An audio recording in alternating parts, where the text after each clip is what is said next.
तो इसी क्रम में हम वास्तविक संख्याओं की अपरिमेयता को सिद्ध करेंगे। जैसे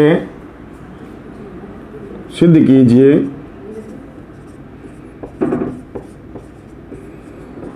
कि √2 एक अपरिमेय संख्या है।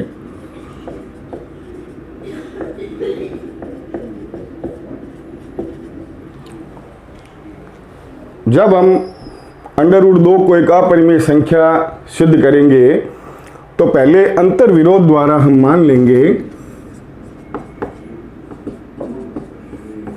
अंतर विरोध द्वारा माना, यानी कि इसके विपरीत, अंतर विरोध का मतलब है कि दी गई बात के विपरीत हम बात इसको एक परिमेय संख्या मान लेंगे। अंतर विरोध द्वारा मानना कि √2 परिमेय संख्या है।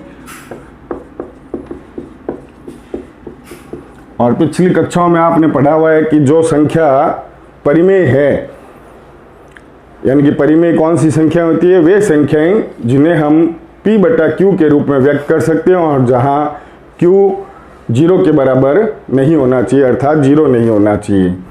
तो अंतर विरोध द्वारा मानना कि √2 परिमेय संख्या है, तब √2 बराबर p/q, जहां q बराबर नहीं 0 के। और यदि इनमें, अब ये भी मान लेते हैं साथ में कि यदि इन दोनों में कोई सार्वत्रिक गुणनखंड है, अर्थात ये किसी एक ही पहाड़े से इनमें भाग जाता है, तो इन्हें सहअभाज्य बना लेते हैं। और यदि इनमें कोई सार्वत्रिक गुणनखंड है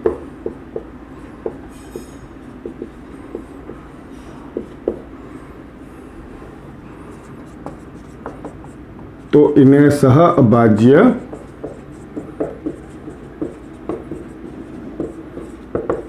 बना लेते हैं। तब √2 बराबर हमने मान लिया a/b। अब यहां पर हम ये मान रहे हैं कि a/b सहअभाज्य है, ठीक है। अब इसमें बट्टा 1 मान करके तिरछी गुणा करेंगे तो a बराबर b √2, इसे एक बार समीकरण नंबर 1 डाल देंगे। अब इसमें दोनों तरफ वर्ग करने पर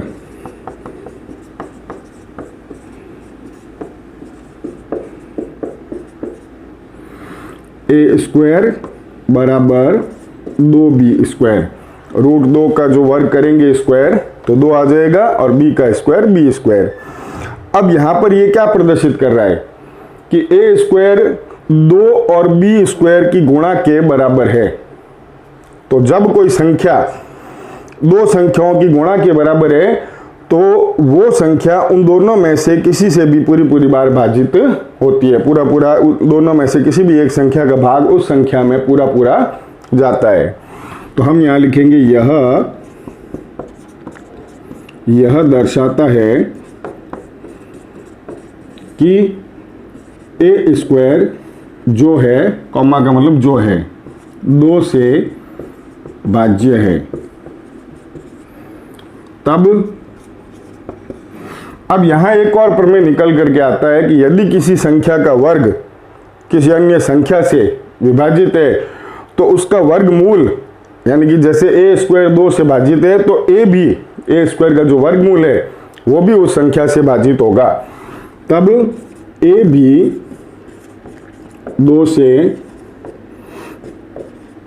भाजित है। अब मान लेते हैं कि भाई a में हमने 2 का भाग दिया और c बार भाग गया पूरा, तो वापस a को कैसे प्राप्त कर सकते हैं कि a बराबर 2 × c। तो अब a बराबर क्या हो जाएगा, 2c।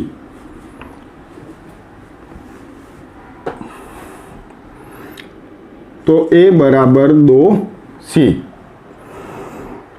अब यहां पर हम a का मान समीकरण नंबर 1 से रख सकते हैं।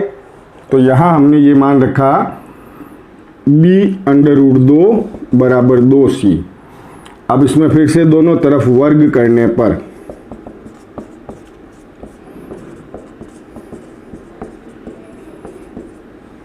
जब वर्ग करेंगे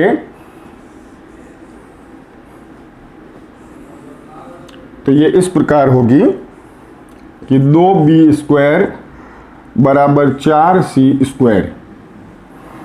अब इस 2 का पक्षांतरण इधर करके भाग दे देंगे, तब आ जाएगा b² बराबर 2c²। सेम यही सिचुएशन, यही स्थिति यहां पर बन रही है कि जैसे a² बराबर 2b², उसी प्रकार b² बराबर 2c²। तो यहां हमने क्या लिखा, यह दर्शाता है कि a² 2 से भाज्य है, तो यहां लिखेंगे हम यह दर्शाता है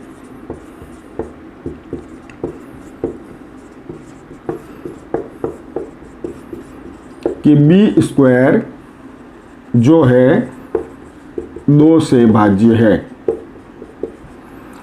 अब b² जब 2 से भाज्य है तो b² का वर्गमूल थोड़ी देर पहले मैंने बताया था कि यदि किसी संख्या का वर्ग किसी अन्य संख्या से भाजित है तो उसका वर्गमूल भी उस संख्या से भाजित होगा। तो b भी 2 से भाजित है। अब यहीं पर ये गौर करने वाली बात है कि हमने जब a और b को सहअभाज्य बनाया था, सहअभाज्य वो संख्याएं होती है जिनमें कोई सार्वगुणनखंड नहीं होता।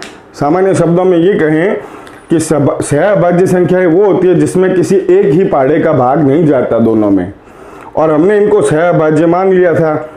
फिर भी हम देख रहे हैं कि यहाँ पर जो a है वो 2 से भाजित बताया हमने, और यहाँ हमने देखा कि b भी 2 से भाजित है। तो इसका मतलब है कि 2 जो है वो a और b दोनों का सार्वगुणनखंड हुआ। अतः 2 जो है a व b दोनों का सार्वगुणनखंड है, परंतु a व b तो सहअभाज्य है। तो ये किस कारण से हुआ? ये जो शुरुआत में हमने जो परिकल्पना मानी थी कि √2 परिमेय संख्या है, वो गलत परिकल्पना के कारण हुआ। अतः यह हमारी गलत परिकल्पना के कारण कि √2 परिमेय संख्या है।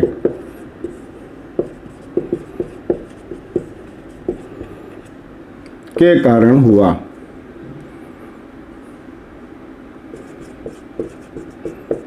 अतः √2 अपरिमेय संख्या है। तो ये हमने सिद्ध किया है कि √2 अपरिमेय संख्या है। इसी प्रकार से आप और भी संख्याएं सिद्ध कर सकते हैं, √3 लेकर के, √5 लेकर के, √7 लेकर के। यही बिल्कुल एकदम क्रम रहेगा, और उसमें जो है अंतर्विरोध पद्धति द्वारा ही हम ये मान लेंगे कि वो परिमेय है। फिर परिमेय है तब उसको p/q के रूप में व्यक्त किया जा सकता है, जहाँ q बराबर नहीं है 0 के, और उनमें कोई सार्वगुणनखंड हो तो उन्हें सहअभाज्य बना देते हैं।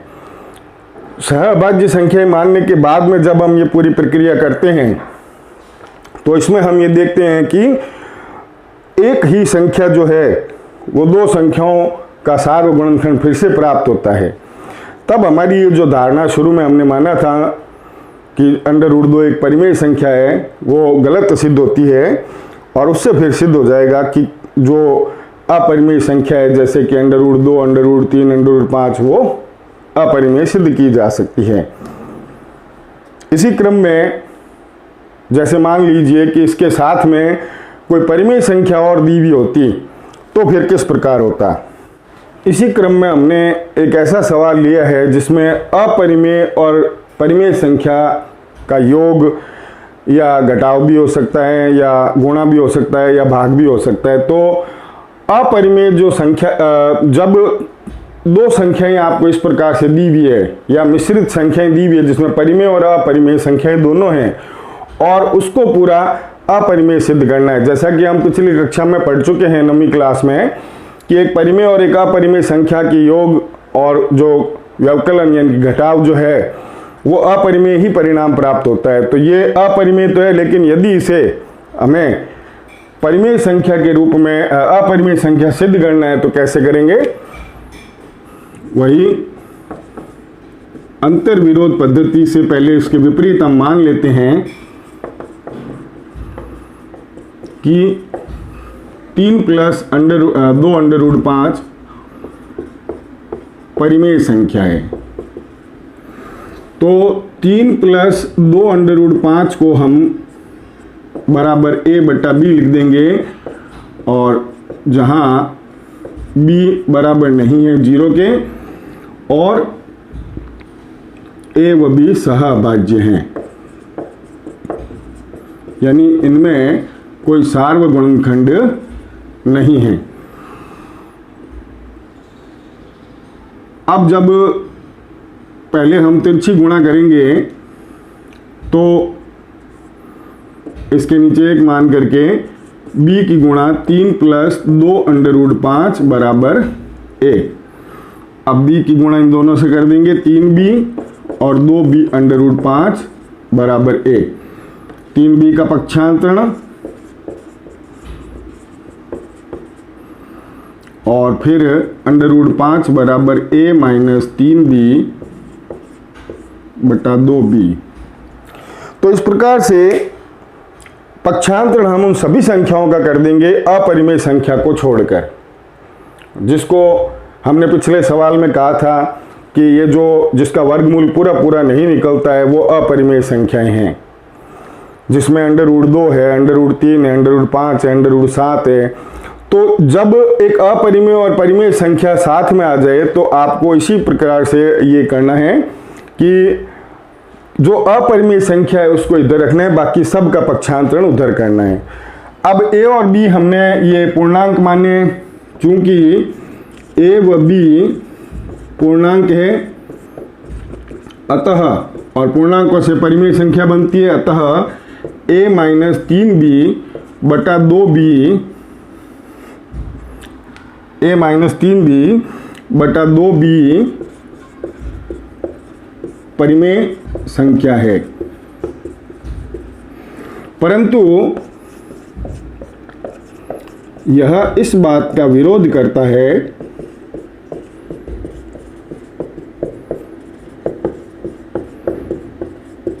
कि अंडर रूट 5, क्योंकि ये अंडर रूट 5 के बराबर है और अंडर रूट 5 क्या है? एक अपरिमेय संख्या है, जो हमने पिछले सवाल के अनुसार हम इसको सिद्ध कर सकते हैं। परंतु यह इस बात का विरोध करता है कि अंडर रूट 5 परिमेय है, अर्थात ये जो संबंध हमने बराबर का लिया है यहाँ पर ये सत्य नहीं है। अतः 3 प्लस 2 अंडर रूट 5 अपरिमेय संख्या है।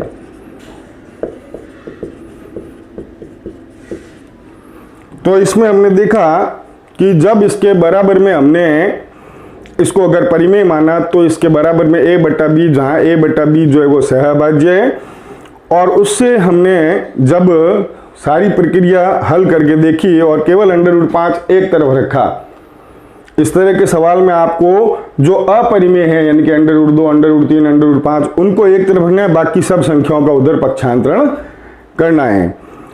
क्योंकि इसको हम सिद्ध कर सकते हैं कि भाई ये एक अपरिमेय संख्या है, तो यानी कि लेकिन परंतु a और b हमने पूर्णांक माने थे यहाँ पर, तो इसका मतलब ये परिमेय है। तो परिमेय और अपरिमेय बराबर नहीं हो सकती, इसलिए ये संबंध फिर असत्य हो जाता है और ये सिद्ध हो जाता है कि ये एक अपरिमेय संख्या है। अगला हमारा टॉपिक है परिमेय संख्याओं का दशमलव प्रसार। परिमेय संख्याओं का दशमलव प्रसार दो प्रकार का होता है। पिछले कक्षा 9 में आपने पढ़ा है कि जब हम परिमेय संख्या को दशमलव में बदलते हैं अर्थात पॉइंट वाली संख्या में बदलते हैं तो भाग देकर बदल सकते हैं, तो उसके हमें दो परिणाम प्राप्त होते हैं कि या तो भाग जो है वो पूरा पूरा चला जाएगा, तब हम उस दशमलव वाली संख्या को, मतलब दशमलव के कुछ स्थान तक, पॉइंट के बाद में कुछ संख्याओं तक भाग जो है उसके बाद पूरा पूरा चला जाएगा, तो उसको हम कहेंगे शांत दशमलव। और या फिर कुछ संख्याओं के बाद में संख्याएं आवर्ती होने लगती है, बार बार एक एक संख्या आती है, जैसे 10/3 है। तो ये वापस में जो आपने 9वीं क्लास में पढ़ा था उसको यहाँ रिपीट कर रहा हूँ। इसे जैसे दशमलव में बदलना है तो हम क्या करेंगे कि 3 का भाग देंगे 10 में। अब 3 का भाग इसमें दिया, 3 बार गया पहले, शेषफल 1, दशमलव लगाया, 0 लगाया, फिर 3 बार भाग गया, शेषफल 1, पॉइंट लगा इसलिए 0, फिर शेषफल 1। तो इस प्रकार से हमने देखा कि 3 जो है उसकी आवर्ती अनंत तक होती रहेगी। अतः ऐसी संख्याएं जो आवर्ती है दशमलव के बाद में, तो ऐसी संख्याएं भी परिमेय होती है। लेकिन बिना भाग किए हम कैसे पता लगाएं कि ये शांत दशमलव वाली है या अशांत आवर्ती दशमलव की है? तो इसके लिए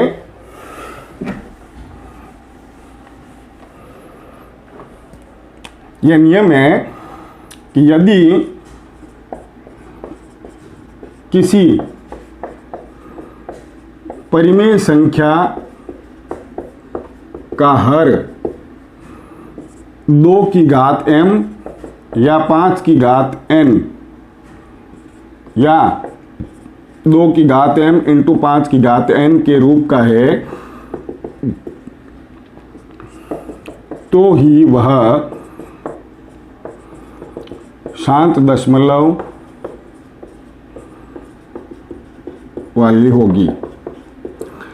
इस नियम का अर्थ है कि यदि किसी भी परिमेय संख्या का जो हर है, जब हम उसके अभाज्य गुणनखंडन करेंगे तो उसमें 2 और 5 या तो केवल 2 आए या केवल 5 आए या फिर 2 और 5 जो है वो दोनों आए, तभी वो शांत दशमलव होगी। इनके अलावा कुछ और आए तो फिर वो शांत दशमलव वाली संख्या नहीं होगी। ऐसी परिमेय संख्या अशांत आवर्ती दशमलव वाली होगी वो परिमेय संख्या, लेकिन वो अशांत दशमलव वाली होगी, अशांत आवर्ती दशमलव की। जबकि जिसके हर के अभाज्य गुणनखंड करने पर 2 की घात m, 5 की घात n या फिर 2 और 5 दोनों ही आ जाएं, कितनी बार भी आए, तो फिर वो जो है वो शांत दशमलव वाली होगी।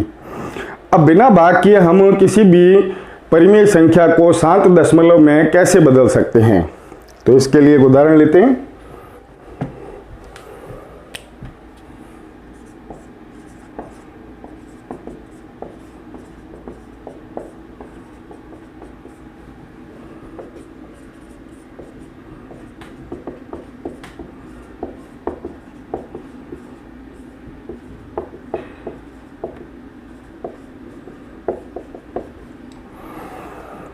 सात बटा 80 को बिना भाग किए शांत दशमलव में बदलिए। जैसे कक्षा 9 में हमने पढ़ा था कि भाग देकर के ही हम पता कर सकते हैं कि ये शांत दशमलव वाली संख्या है या अशांत आवर्ती दशमलव वाली संख्या है। यहाँ हमें बिना भाग किए इसको शांत दशमलव में बदलना है। तो इसकी प्रक्रिया ये है कि सबसे पहले आप हर के अभाज्य गुणनखंड करेंगे।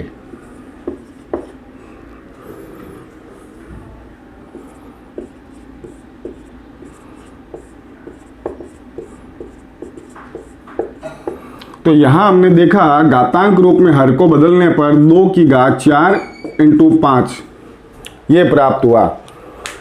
अब यहां हम देखते हैं कि 2 और 5 के रूप में आए हर के अभाज्य गुणनखंड, इसका अर्थ है कि ये शांत दशमलव वाली होगी। तो ये भी तय हो गया कि ये शांत दशमलव वाली होगी। लेकिन कैसे बदलेंगे, इसकी प्रक्रिया ये है कि 2 और 5 की घातें बराबर रहनी चाहिए।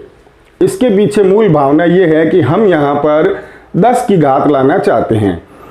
तो 2 और 5 की घात जब बराबर नहीं हो तो हमें इस घात को बराबर करना होगा ताकि ये 2 और 5 की हम गुणा घातांक के नियमों के अनुसार कर सकें।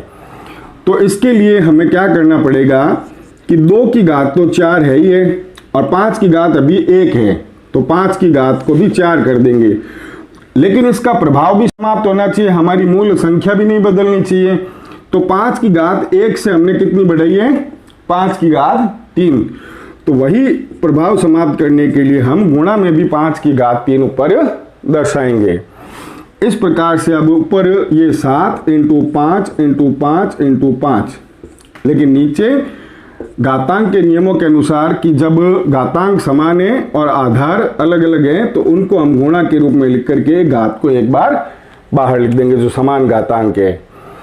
अब ये जो है इनकी गुणा करेंगे सभी की,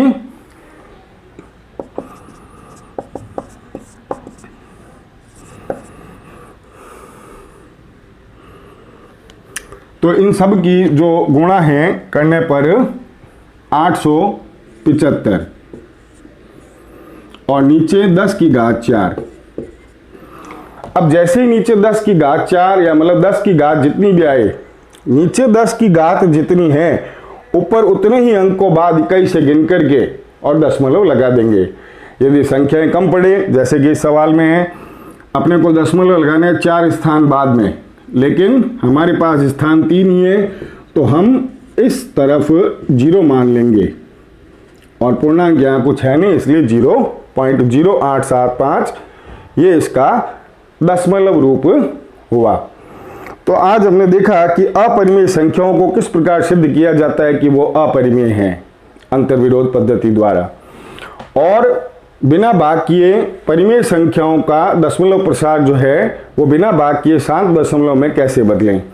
तो इसी पर आधारित जो अभ्यास माला है आपकी किताब में 2.3 और 2.4 आप उसको कर सकते हैं, या अपरिमेय संख्याओं को जो सिद्ध करना है इसके बारे में और भी उदाहरण ले सकते हैं। उदाहरण नंबर 2, उदाहरण जैसे कि √2 है, √2 का जैसे मैंने समझाया, तो √3, 5, 7 इनको लेकर के आप कर सकते हैं। तो ये जो सवाल है आप अभ्यास कर सकते हैं और किसी भी प्रकार की समस्या आने पर विद्यालय में मुझसे संपर्क कर सकते हैं।